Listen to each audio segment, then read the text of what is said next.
Assalamualaikum warahmatullahi wabarakatuh. Saya Firdanggraini dengan NPM 1811060182. Di sini saya akan membuat video pembelajaran dengan tema desain kurikulum. Yang pertama, pengertian desain kurikulum. Desain berarti suatu proses perencanaan dan seleksi elemen, teknik, dan prosedur dalam melakukan sesuatu yang mencakup objek, konsep, dan upaya untuk mencapai tujuan. Dalam arti umum, desain kurikulum adalah sebagian dari hasil suatu pemikiran yang mendalam tentang hakikat pendidikan dan pembelajaran. Pengertian tersebut bahwa desain merupakan proses sistematik dan reflektif dalam menerjemahkan prinsip belajar mengajar ke dalam suatu rancangan pembelajaran yang mencakup materi instruksional, kegiatan belajar, sumber-sumber belajar, dan sistem evaluasi. Dalam banyak literatur, ada 4 komponen pokok desain kurikulum, yaitu yang pertama tujuan, aims, goals, objektif. Kedua, mata pelajaran, materi ajar, kegiatan belajar, atau pengalaman belajar. 3. Organisasi atau susunan mata pelajaran, materi ajar, dan kegiatan belajar. Keempat, evaluasi desain kurikulum tersebut melibatkan 3 ide utama, filosofis, teoritis, dan praktis. Yang kedua, prinsip-prinsip dalam mendesain. Menurut Saylor, ada 8 prinsip ketika akan mendesain kurikulum. Prinsip-prinsip tersebut diantaranya sebagai berikut. Yang pertama, desain kurikulum harus memudahkan dan mendorong seleksi serta pengembangan semua jenis pengalaman belajar yang esensial bagi pencapaian prestasi belajar sesuai dengan hasil yang diharapkan. 2. Desain memuat berbagai pengalaman belajar yang bermakna dalam rangka merealisasikan tujuan-tujuan pendidikan, khususnya bagi kelompok siswa yang belajar dengan bimbingan guru. 3. Desain harus memungkinkan dan menyediakan peluang bagi guru untuk menggunakan prinsip-prinsip belajar dalam memilih, membimbing, dan mengembangkan berbagai kegiatan belajar di sekolah.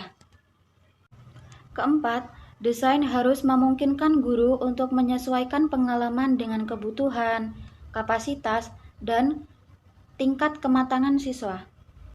5. Desain harus mendorong guru mempertimbangkan berbagai pengalaman belajar anak yang diperoleh di luar sekolah dan mengaitkannya dengan kegiatan belajar di sekolah.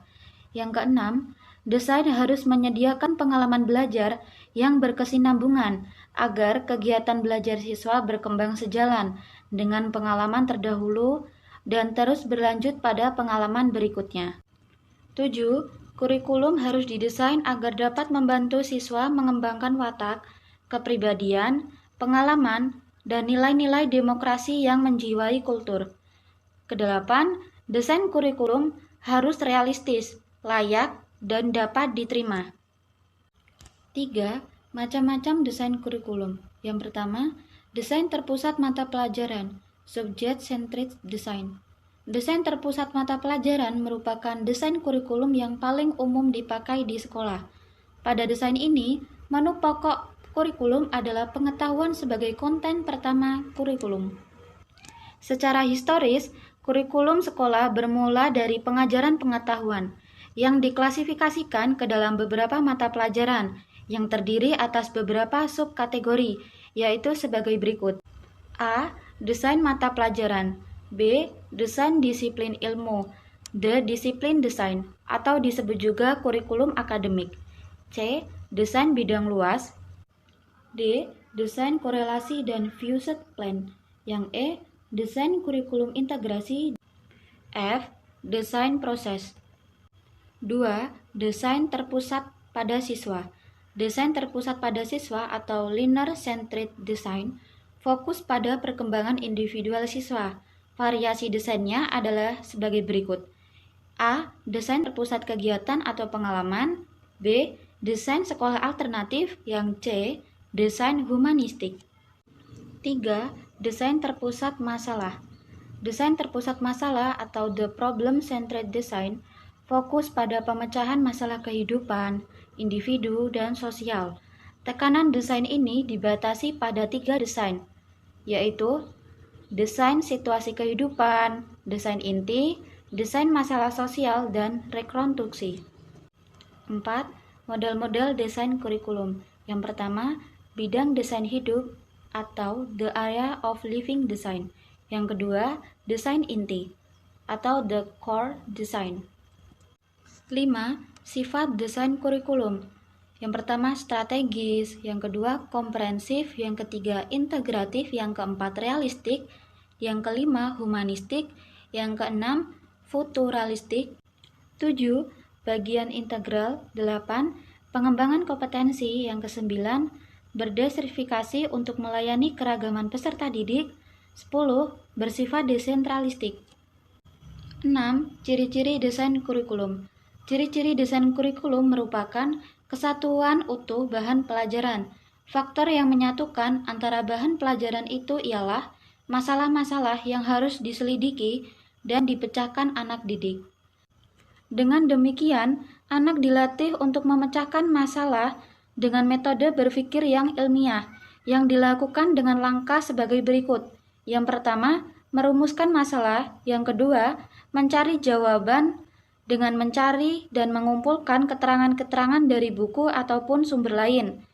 Ketiga, menganalisis, mengamati, dan melakukan percobaan. Yang keempat, mengambil kesimpulan, dan yang kelima, melakukan tindakan sesuai dengan hasil yang diperoleh. Untuk memecahkan satu masalah bisa jadi diperlukan waktu berjam-jam. Kalau dilihat dari bahan, di antaranya tertera sebagai berikut. A. Bahan diskusi secara menyeluruh. B. Sumber bahan tidak hanya terbatas pada buku sumber. C. Bahan langsung berhubungan dengan masalah yang diperlukan oleh peserta didik di masyarakat. D. Bahan ditentukan secara demokratis antara guru dengan peserta didik. E. Bahan diambil dari hal-hal yang dianggap aktual, memperhatikan situasi dan kondisi sekitar, dan sebagainya. Jika dilihat dari sudut pelaksanaannya, diharapkan guru mampu sebagai yang pertama manajer, tugasnya yaitu sebagai organisator, sebagai motivator, sebagai koordinator, sebagai konduktor. Yang kedua administrator, tugasnya yaitu sebagai dokumentator. Yang ketiga supervisor, tugasnya yaitu sebagai konselor, sebagai korektor, sebagai evaluator. Yang keempat instruktur, tugasnya yaitu sebagai fasilitator, sebagai moderator, sebagai komunikator, dan yang terakhir inovator. Jika dilihat dari sudut peserta didik, dampaknya akan berupa sebagai berikut. Dalam melaksanakan integrate kurikulum, guru berfungsi seperti yang disebutkan tadi, maka peserta didik diharapkan dalam belajar akan bersikap yang pertama, learn to know, learn to do, learn to live together, and live with other, learn to be. Kalau dilihat dari sudut metode, menurut Barbara Mattel 1993, disarankan menggunakan metode A. Inquiry learning, B. Problem solving, C. Investigating, D. Brainstorming, E. Cooperating learning. Berbagai kesulitan dalam pelaksanaan integrate kurikulum diantaranya adalah A. Guru kurang siap untuk melaksanakan integrate kurikulum. B. Selama ujian, terutama ujian negara, masih dilaksanakan dengan cara subject matter. Integrate kurikulum tidak mungkin dilaksanakan. C. Di sekolah negeri harus mengikuti berbagai peraturan yang seragam terutama pada kurikulum. D. Kadang-kadang terhambat karena terbatasnya sarana prasarana yang diperlukan. E. Pelaksanaan mengajar secara tim masih belum bisa dan sebagainya. 7. Kelebihan dan kekurangan desain kurikulum atau integrate kurikulum. Pada skala praktis, integrate kurikulum memiliki beberapa kelebihan dan manfaat. Antara lain, A. Segala permasalahan yang dibicarakan dalam unit sangat bertalian erat. B. Sangat sesuai dengan perkembangan modern tentang belajar mengajar.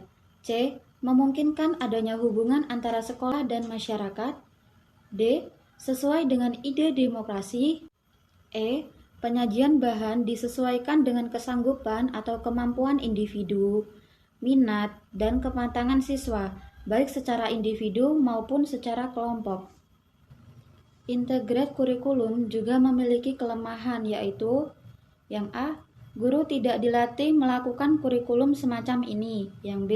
Organisasinya tidak logis dan kurang sistematis. C. Terlalu memberatkan tugas-tugas guru. D. Kurang memungkinkan untuk dilaksanakannya ujian umum. E. Siswa dianggap tidak mampu ikut serta dalam menentukan kurikulum. F. Sarana dan prasarana yang kurang memadai. Terima kasih telah menyaksikan video pembelajaran dari saya, semoga bermanfaat, dan jangan lupa tunggu video pembelajaran selanjutnya. Sampai jumpa. Wassalamualaikum warahmatullahi wabarakatuh.